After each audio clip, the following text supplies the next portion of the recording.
Assalamualaikum warahmatullahi wabarakatuh. Selamat datang di channel saya. Saya Yanto Suswana, calon guru penggerak Angkatan 8 dari Kabupaten Subang. Pada video kali ini, saya akan berbagi tentang salah satu modul yang saya pelajari, yaitu modul 3.2, Pemimpin Pembelajaran dalam Pengelolaan Sumber Daya. Saya akan menceritakan tentang aksi nyata yang saya lakukan bersama rekan-rekan saya di sekolah untuk mengidentifikasi aset atau kekuatan atau sumber daya yang dimiliki sekolah. Aksi nyata ini adalah salah satu tugas yang diberikan oleh modul 3.2 ini, dengan tujuan untuk melatih kami sebagai calon guru penggerak untuk menerapkan pendekatan komunitas berbasis aset atau PKBA dalam mengelola sumber daya di sekolah.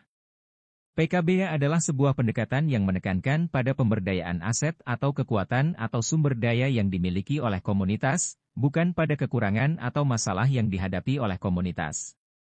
Dengan PKBA, kami diharapkan dapat menggali potensi dan kekayaan sumber daya yang ada di sekitar sekolah, serta membangun keterkaitan dan kolaborasi antara sumber daya tersebut untuk menciptakan solusi yang berkelanjutan bagi perkembangan sekolah. Untuk melakukan aksi nyata ini, kami bekerja sama dengan berbagai pihak yang terlibat dalam komunitas sekolah, yaitu kepala sekolah dan komite sekolah, guru dan orang tua murid, serta pengurus OSIS dan perwakilan siswa.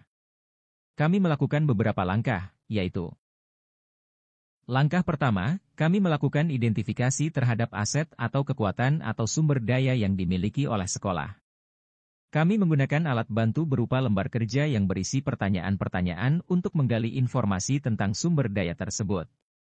Sumber daya yang kami identifikasi meliputi modal manusia, modal sosial, modal fisik, modal lingkungan, modal finansial, modal politik, dan modal agama atau budaya. Kami mengumpulkan data dari berbagai sumber, seperti observasi langsung, wawancara, dokumentasi, dan kegiatan lainnya.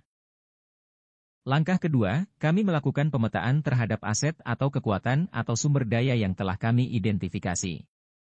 Kami menggunakan alat bantu berupa peta konsep yang menunjukkan hubungan antara sumber daya tersebut. Kami menyajikan hasil pemetaan kami dalam bentuk poster atau presentasi.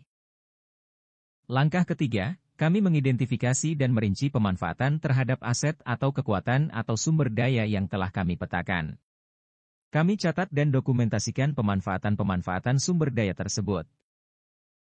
Dalam video ini, saya akan fokus pada hasil diskusi saya mengenai aset atau kekuatan sumber daya yang dimiliki sekolah dengan beberapa pihak. Diskusi pertama, dengan kepala sekolah dan komite sekolah. Dari diskusi dengan kepala sekolah dan komite sekolah, kami mendapatkan informasi bahwa salah satu aset atau kekuatan sumber daya yang dimiliki sekolah adalah modal politik. Modal politik adalah kemampuan untuk mempengaruhi kebijakan publik atau pemerintah demi kepentingan komunitas. Kepala sekolah dan komite sekolah memiliki modal politik karena mereka memiliki jaringan dan hubungan baik dengan pihak-pihak terkait seperti dinas pendidikan, camat, lurah, tokoh masyarakat, dan lain-lain. Mereka dapat menggunakan modal politik ini untuk mendapatkan dukungan, bantuan, atau fasilitas dari pihak-pihak tersebut untuk meningkatkan kualitas pendidikan di sekolah. Contohnya, mereka dapat mengajukan proposal untuk mendapatkan bantuan dana bantuan operasional sekolah, atau BOS, bantuan sarana dan prasarana, bantuan beasiswa, atau bantuan lainnya yang relevan dengan kebutuhan sekolah. Mereka juga dapat memfasilitasi kepentingan sekolah dalam hal perizinan, peraturan, atau kebijakan yang berpengaruh pada proses pembelajaran di sekolah.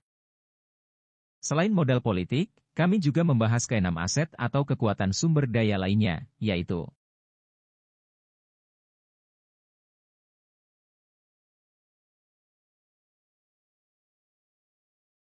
diskusi kedua, dengan rekan-rekan guru dan orang tua murid.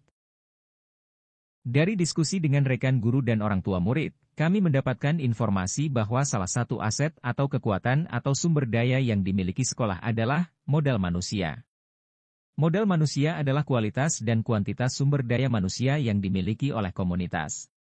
Rekan guru dan orang tua murid memiliki modal manusia karena mereka memiliki pengetahuan, keterampilan, pengalaman, dan sikap yang dapat dimanfaatkan untuk mendukung proses pembelajaran di sekolah. Contohnya, guru-guru dapat berbagi ilmu dan praktik baik dengan rekan guru lainnya untuk meningkatkan kompetensi profesional mereka. Guru juga dapat menjadi mentor, tutor, atau fasilitator bagi murid-murid yang membutuhkan bimbingan atau bantuan dalam belajar. Orang tua murid dapat berpartisipasi dalam kegiatan sekolah seperti rapat komite atau lomba-lomba antar sekolah.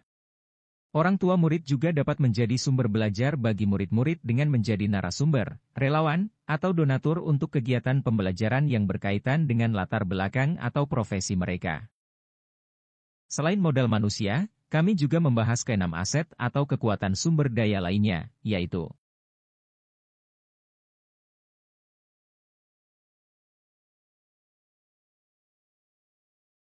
diskusi ketiga, dengan pengurus OSIS dan perwakilan siswa.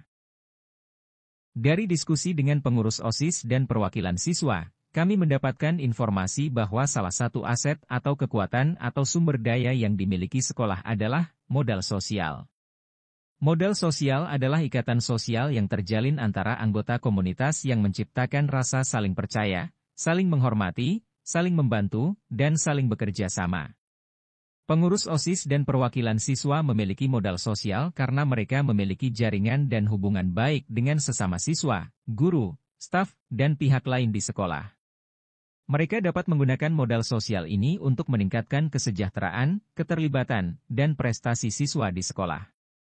Contohnya, mereka dapat mengadakan kegiatan-kegiatan yang bersifat edukatif, rekreatif, atau sosial bagi siswa seperti seminar, lokakarya, lomba, festival, bakti sosial, atau penggalangan dana.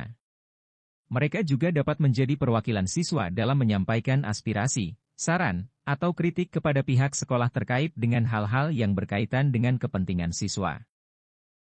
Selain modal sosial, kami juga membahas keenam aset atau kekuatan sumber daya lainnya, yaitu